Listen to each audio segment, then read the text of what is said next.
Radhe Radhe. Hello everyone, जो channel में नए हैं या जिन्होंने अभी तक सब्सक्राइब नहीं किया, जल्दी से सब्सक्राइब कर दें, बेल आइकन दबाएं और जल्दी से नोटिफिकेशन मिल जाएगा आपको। तो वो एपिसोड लाइक करते ही रहना। अमायरा ने देखा कृष कितनी आसानी से तंश के कंधे पर सिर रखकर सो चुका था। कृष के चेहरे पे एक सुकून नजर आ रहा था। तंश उसे जाकर बेड पर लेटा देता है।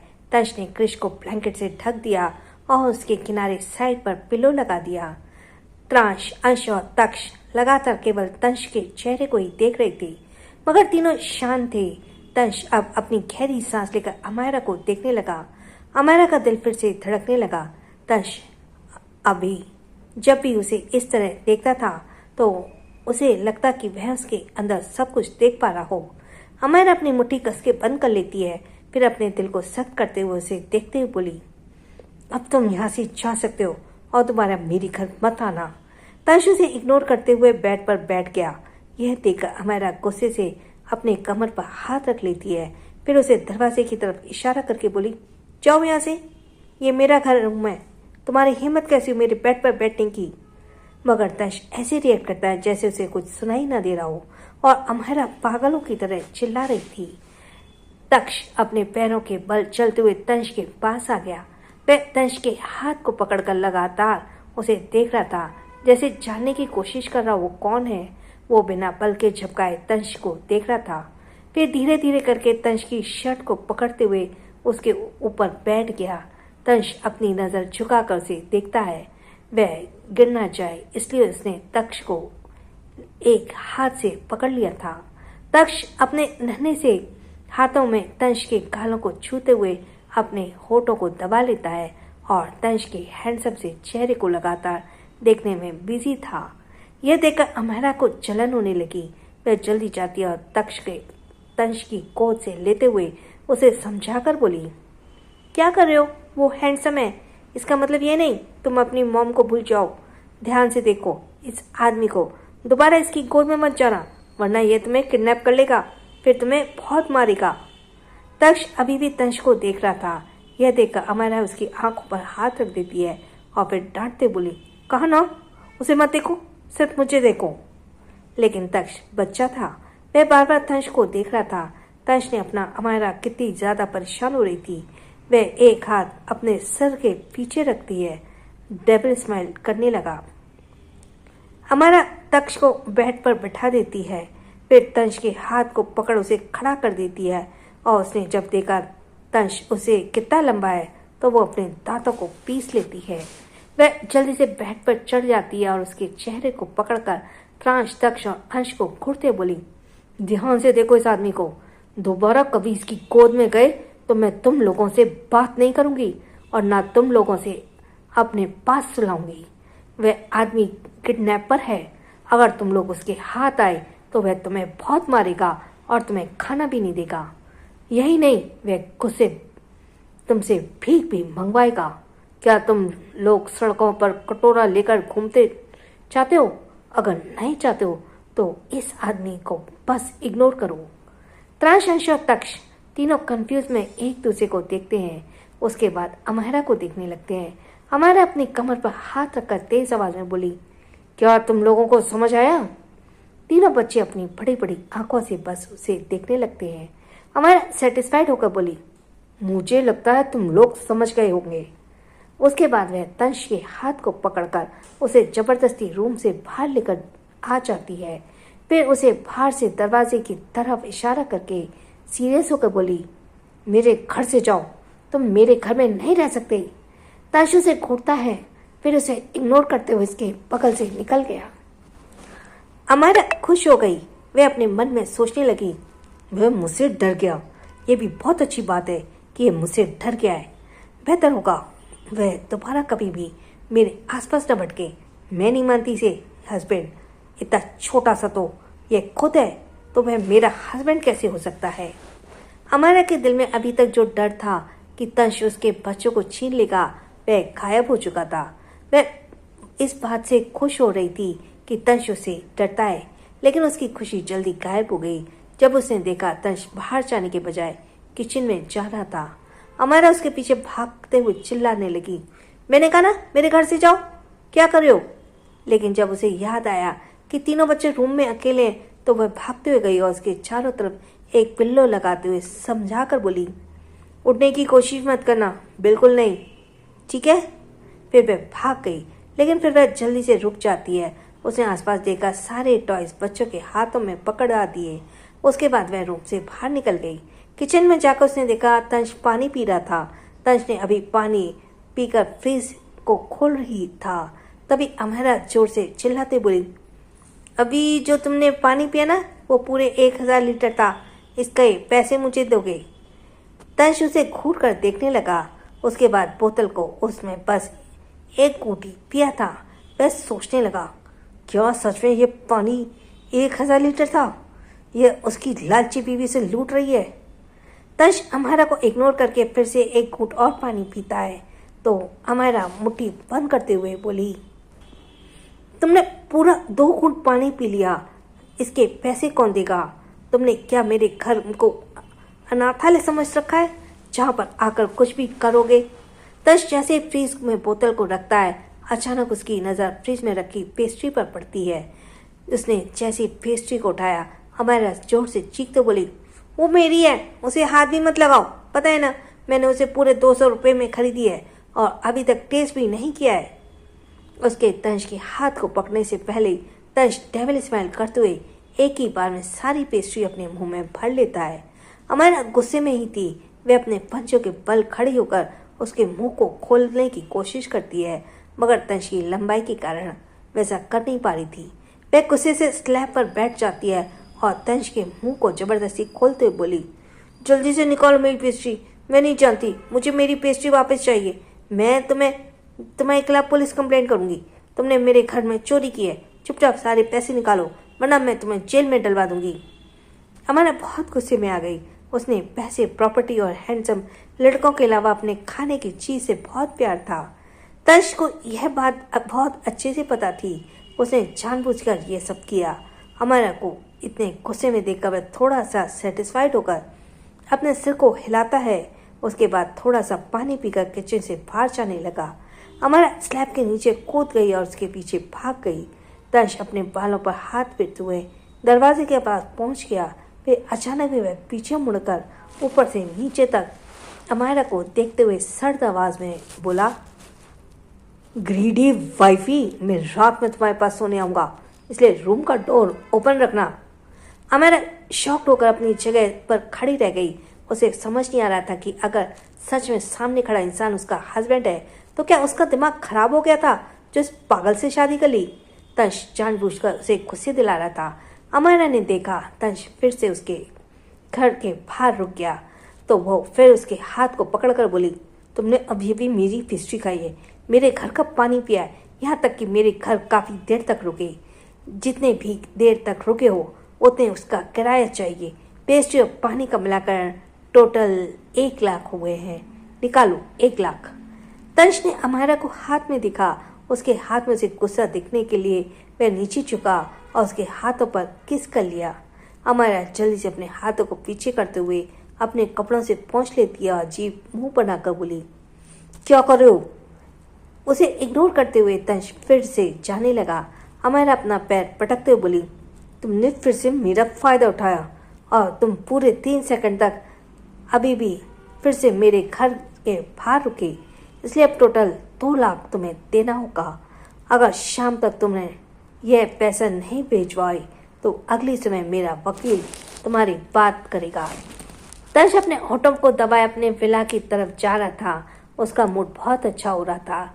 जब वह आराम से मुस्कुराते हुए जा रहा था तो अचानक उसकी नज़र सामने से आते हुए लोगों पर पड़ी, जो उसके चेहरे के एक्सप्रेशन एकदम से बदल गए और उसकी आंखों में गुस्सा नजर आने लगा। अमेरा के सामने मौजूद लोगों ने को देख लेती है जो उसकी ही तरफ भागते हुए आ रहे थे। वह मुंह बनाकर बोली, ये आंटी तो फिर से आ गई। उसे इतना कहा ही था कि तभी मिसेस जिंदल के पीछे से इस्माइली भागते हुए आई और एकदम से अमेरा के पैरों से लिपटते हुए खुशी से बोली, मम्मा। अमेरा चौंक गई थी। वह अपने पैरों को नीचे करते हुए इस्माइली के चेहरे को गौर से देखने लगी। इस्माइली बहुत ही ज्यादा खुश थी। इस वक्त इस्माइली ने व्हाइट कलर की फ्रॉक पहनी थी। पैरों में व्हाइट शूज और 2 चोटी थी।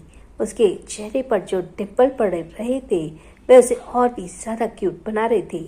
स्माइली एक्साइटेड होते हुए उछलते हुए बोली, मामा, स्माइली ने आपको ढूंढ लिया।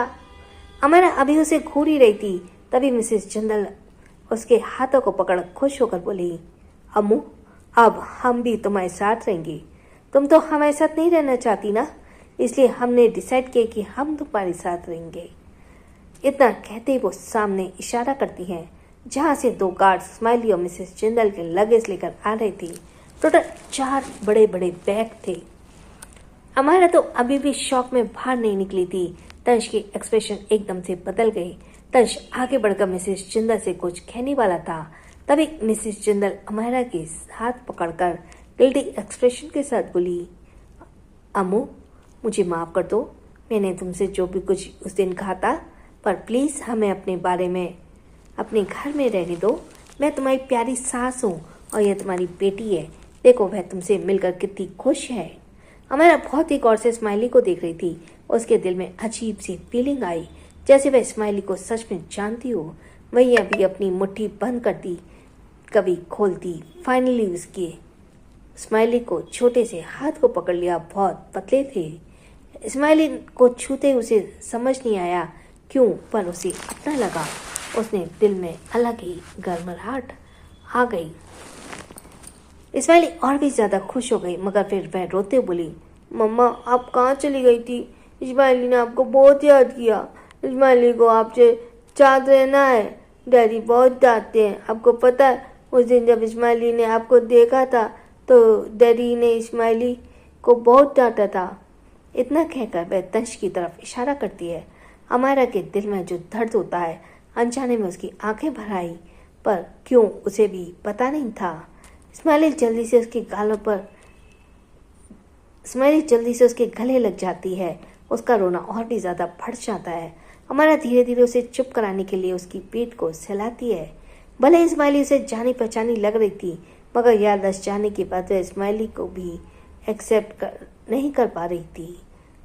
वह ना ही ये एक्सेप्ट कर पा रही थी कि उसकी 4 साल की बेटी हो सकती है, क्योंकि उसकी उम्र के हिसाब से उसका 4 साल का कोई बच्चा होना पॉसिबल ही नहीं था।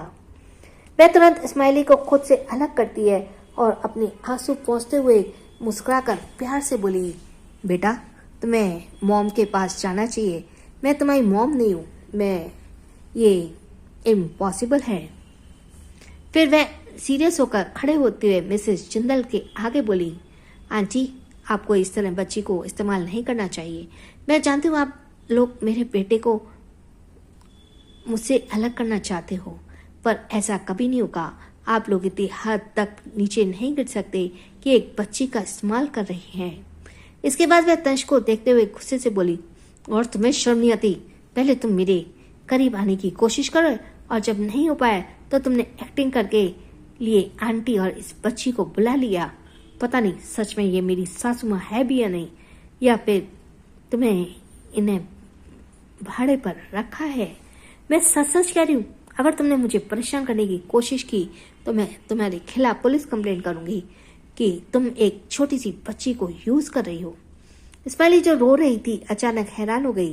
वह जल्दी से बोली, कूल मम्मा, मैं आपकी बेटी हूँ। आप स्माइली को कैसे भूल गई? हमारा उसे गोद में उठा लेती है और फिर उसे तंश के गोद में देखते हुए उसके गालों को सिलाते हुए बोली, बेटा, आपकी मोम के पास जाओ और दोबारा अगर वह आदमी तुम्हें बहला फुसका अगर मेरे पास ले आए ना, तो इसकी बात बिल्कुल मत मानना। तुम अपनी मॉम डैड की शिकायत कर देना। इसने तुमसे ये सब करने के लिए बदले में क्या कहा? क्या उसने तुम्हें चॉकलेट का लालच दिया? इस तरह लालच से किसी से भी बात मत माना करो। फिर अमेरा मिसेस जिंदल की तरफ मुड़कर बोली, आंटी, आपको देखकर नहीं लगता कि आप एक बुरी औरत हैं।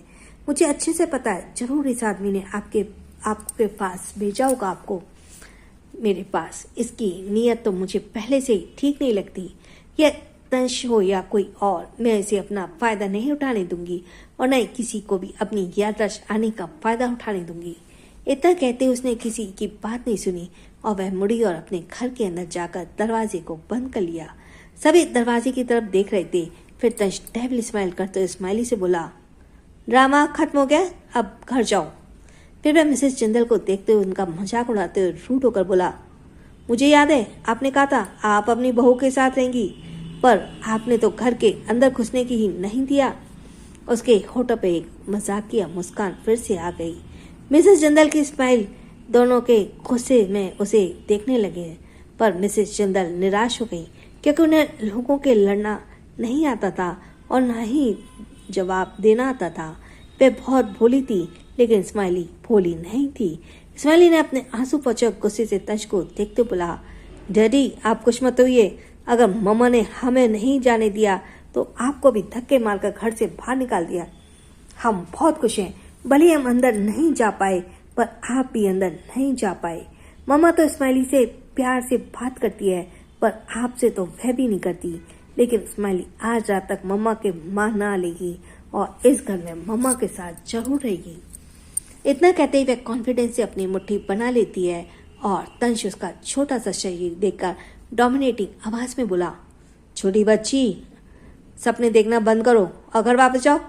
वह किसी को भी अंदर घुसने नहीं देगी, उसके पास अपनी याददाश्त नहीं है, इसलिए वह हम सबकी बातों पर विश्वास नहीं करेगी। अब अपना छोटा दिमाग पढ़ाई में लगाओ। स्माइली ने देखा कि तंश कैसे उसको जवाब दे रहा है और कैसा उसे मजाक उड़ा रहा है, तो वह भी घमंड से बोली, dad don't underestimate me power of smiley, don't underestimate the power of smiley. आज रात में ही मम्मा मुझे घर में आने देंगी। तंश उसे नीचे उतारकर अपनी जेब में हाथ डालते हुए डोमिनेटिंग आवाज में बोला, सपने में, कहते ही अपने विला में चला गया। लेकिन उसने मिसेस जिंदल और स्माइली की मदद करने की बिल्कुल भी कोशिश नहीं की। उसके जाने के बाद मिसेस जिंदल निराश होकर बोली, अब क्या करें? स्माइली पैर पटकते बोली, स्माइली के पास एक आइडिया है दादी, हम डैडी को दिखाएंगे कि हम घर के अंदर जा सकते हैं। अब सब कुछ स्माइली करेगी क्योंकि स्माइली को मम्मा के पास रहना है। इतना कहते ही वह मुट्ठी बनाकर गुस्से से तंश के घूर कर तरफ देखने लगती है, पर उसके होठों पे एक डेविल स्माइल थी। वह तंश की तरह ही चालाक और इंटेलिजेंट थी, पर उसमें ज्यादा अमायरा की क्वालिटीज उसके अंदर थी, इसलिए वह अब इतनी आसानी से हार नहीं मानने वाली थी। उसे अच्छे से पता था कि अमायरा को कैसे मनाना है। रात के 9 बजे जिंदल मैंशन के बाहर स्माइली ने इस वक्त ब्लैक कलर का आउटफिट पहने हुए थे, जैसे कमांडो पहनते हैं, बिल्कुल वैसा ही। उसने अपने चेहरे के पास मास्क लगाया और छोटा सा बैग टांगा था। विश्वास उसके पास ही घबराते हुए खड़ा था। विश्वास तंश का पर्सनल असिस्टेंट था, जिसकी उम्र लगभग 27 साल थी और बेहद हैंडसम था। विश्वास ने घबराते हुए कहा, स्माइली तुम ये क्या कर रही हो? अगर प्रेसिडेंट को पता चल गया ना कि मैं यहाँ हूँ और तुम्हें मुझसे ये क्या करवा रही हो, तो वह मुझे जान से मार डालेंगे। स्माइली अपने कमर पर हाथ रखते बोली, चाचू अगर आपने स्माइली की हेल्प नहीं की तो स्माइली डैडी से शिकायत करेगी। आपने स्माइली को ये सब करने के लिए कहा था, फिर आपकी जॉब कहाँ गई?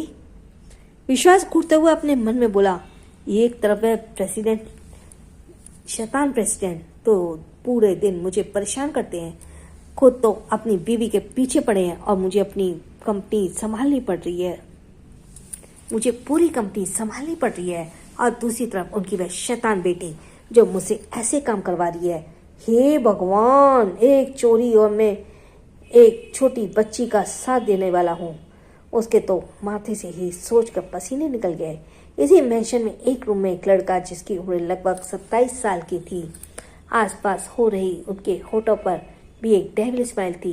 वह सामने लगी दीवार पर एक तस्वीर को देख रहा था, जिसे वह फूलों से हार चढ़ा रहा था। वह तस्वीर को देखते हुए मुस्कुराकर बोला, मॉम आपकी मौत का बदला लूंगा।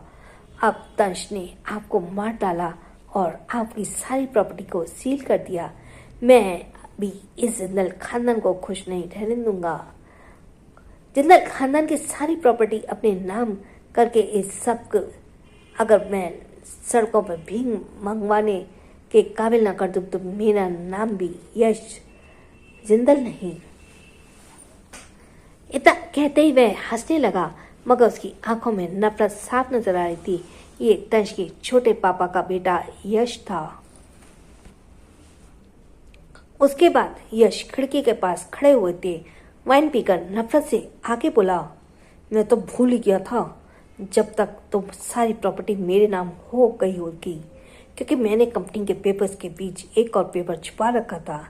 जैसे ही मिस्टर जिंदल उस पर साइन करेंगे उसकी प्रॉपर्टी मेरे नाम हो जाएगी। अब तक तो शायद उन्होंने साइन भी कर दिया होगा। उन्होंने उन पेपर्स को लॉकर में रखा होगा। अब बस कल का इंतजार है। कल मैं अपना जिंदल खानदान को उनकी औकात दिखाऊंगा।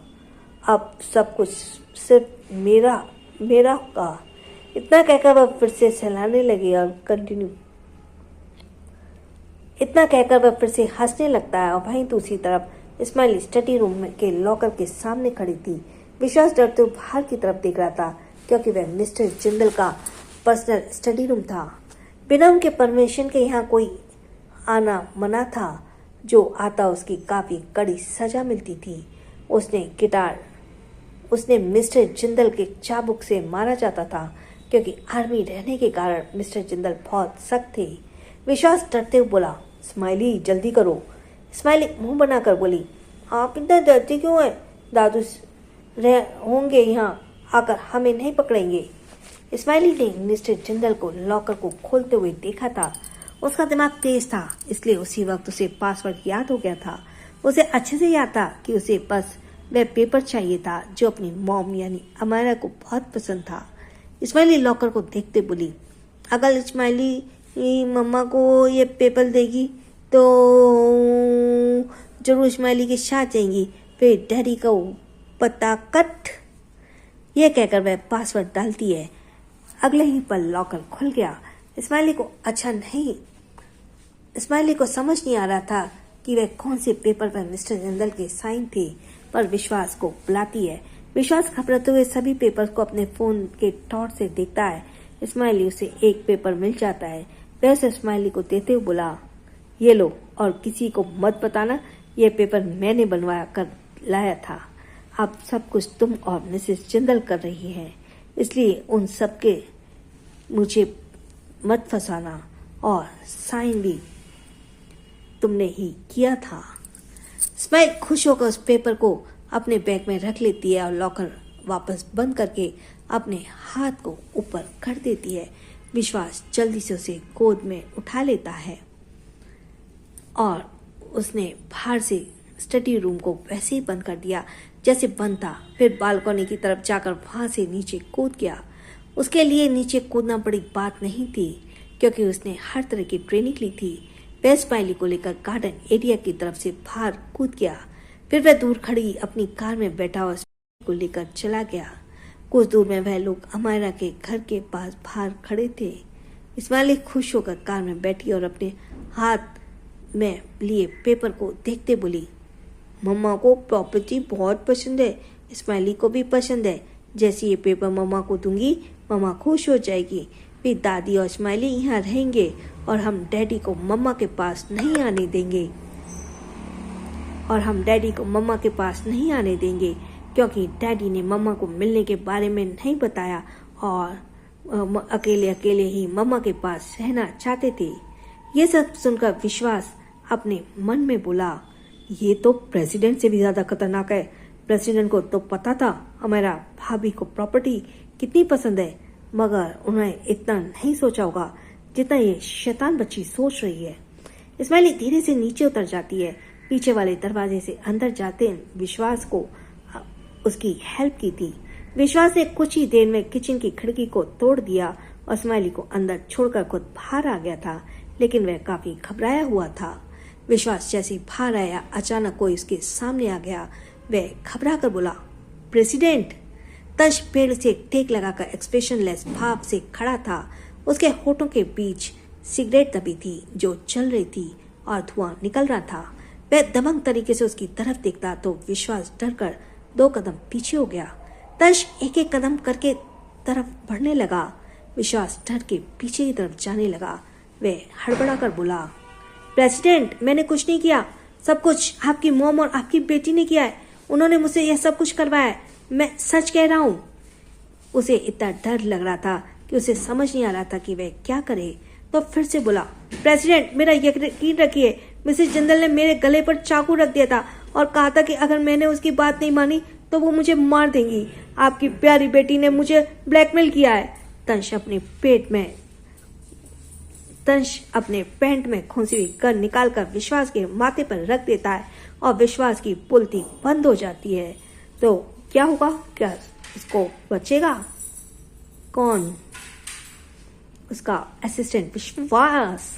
और क्या स्माइली रह पाएगी अपनी माँ के पास? So thanks for listening. छोटों को प्यार, बड़ों को सम्मान। चैनल सब्सक्राइब कर देना और एपिसोड लाइक, साथ में बेल आइकन के साथ। सो थैंक्स फॉर लिसनिंग। छोटों को प्यार, बड़ों को सम्मान। राधे राधे।